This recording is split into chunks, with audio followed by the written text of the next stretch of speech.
20 minutes after 6. It is a Wednesday morning, and that means time for our weekly doctor visit so we can stay healthy. Dr. Stan Anderson is here. Good morning, Dr. Stan. Hey, Pam. Great to talk to you. So, boy, oh, boy, do you have a list, and I like it. I like the list. You probably know which one I wanted to go to first, but I'm not going to. We're going to save that one for a little bit later on because it's kind of fun. But so let's just start with number one on the list this morning. The link between fiber intake and arthritis. Yes, this was really fascinating. So what this this is a study that was published in the Journal of Orthopedic Surgery and Research using data from the NIH and the National Nutrition Examination Survey. They found that people that took 14 to 27 grams of fiber every day ended up having a 27%, almost 1 in 4, a little bit better, risk of ever developing osteoarthritis. So taking fiber is healthy not only for your colon, but it's also healthy for your joints. So just another little thing, if you have a choice of what food you're going to eat, in your best interest, try to eat whole grains. Natural is better. Try not to use a lot of the pre-made fiber that has a lot of scientific names behind it. Natural is good. Eating fiber protects your colon. New study, new research shows it also protects your joints. It's better in women than in men. So just kind of an interesting thing there. Fiber also helps to reduce your risk for osteoarthritis. And again, tell me again, how many grams of fiber a day? Yeah, somewhere between 14.4 and 26.7. So basically think 14 and 27. So if you have that much fiber, and if you're worried, you can always go get any kind of a fiber supplement.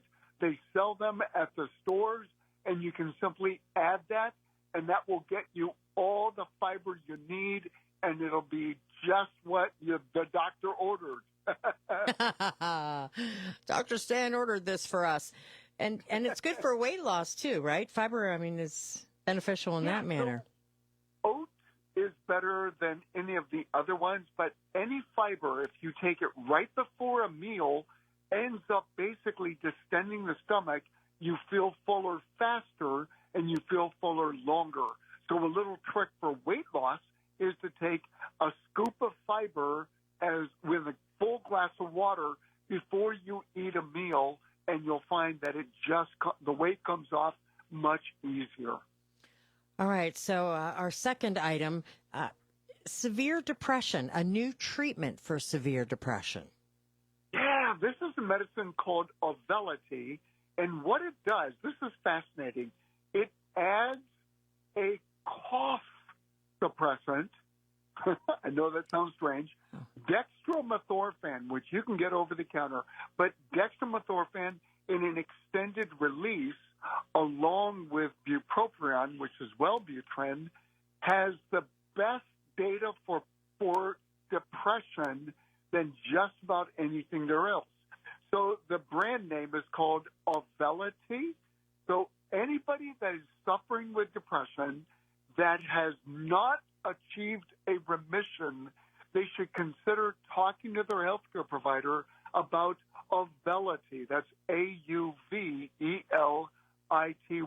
Now, I have no stock in the company. I'm not a speaker for it.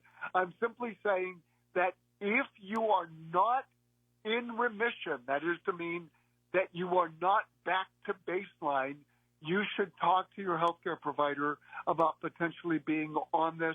They have a lot of perks, a lot of things to keep the cost very, very low. The name is Auvelity for treatment-resistant depression. So that means you've been on something, they tried a second one. If you failed 2 different antidepressant medicines, this is an option you might want to consider. Very good news. That's good news. All right. Let's see. We've talked about intermittent fasting before, but now you're seeing linked to lower blood clot risk. Yeah, this is interesting. People who do intermittent fasting who have genetic abnormalities where they are more likely to have blood clotting, they don't clot nearly as frequently. So if you're worried because somebody in your family has had a blood clot, a thing that you can do is skip breakfast. I know that sounds like, wait, aren't we supposed to not, we're supposed to break the fast. We're supposed to be, yeah, if you have a family history of blood clots, just skip breakfast and your reduction in getting blood clots is cut down significantly. So it's just a little trick you might want to try, and it's something you can do. All right. And what about diabetes? Tell us what that's looked like over the past decade.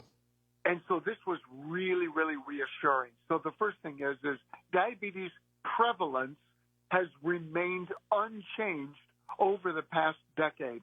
So it has not increased in the number of people that have been diagnosed. That is a really, really good thing. However, and this is a big however, the severity, the sugar control, specifically in younger people, has not been as good.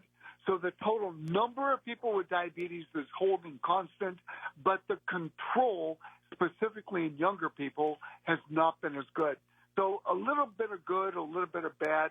The critical thing is if you have diabetes, listen to your healthcare provider, live a healthy lifestyle, do everything you can to try to get good exercise, try to consider being as careful as possible with your diet. Those are things you want to do. You want to get the diabetes controlled because high sugar is associated with every bad outcome you can think of. All right. And finally, this is something we already knew. This is nothing new, Dr. Stan. That women's brains are superior to men's brains because they age more slowly. Yes, this is really, really interesting.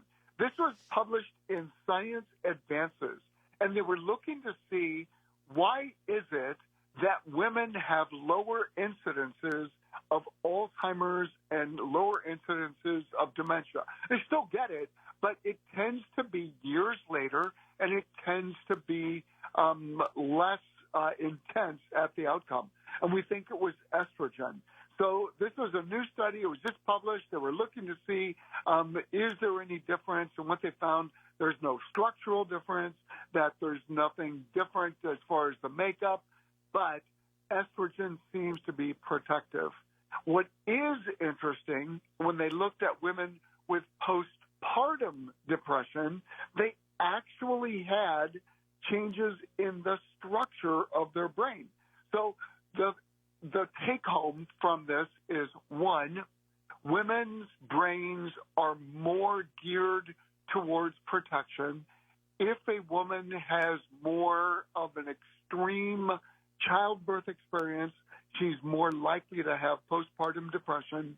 But brains, on average, because of estrogen, are going to have a greater chance of living better with less changes in the brain. So women have an advantage over men in that their brains age slower. Gotcha. I love it. All right, Dr. Stan, that's a great note to end on. We will chat with you next week, sir. Have a good one. Thanks, you too. Canton's Morning News with Pam Cook. If you missed one of our guests, get the podcast now or anytime at WHBC.com. The WHBC Morning Show is powered by Hilscher Clark.